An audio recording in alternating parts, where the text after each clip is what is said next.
El 19 de mayo en San Sebastián vamos a cocinar un platazo de fusión musical que no te lo puedes perder. Primero añadiremos una pizca de Big Mac.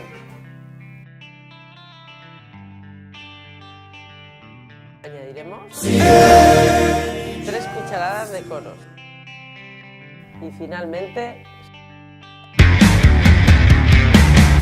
sazonando con una pizca de pop rock. Pero bien de pop rock.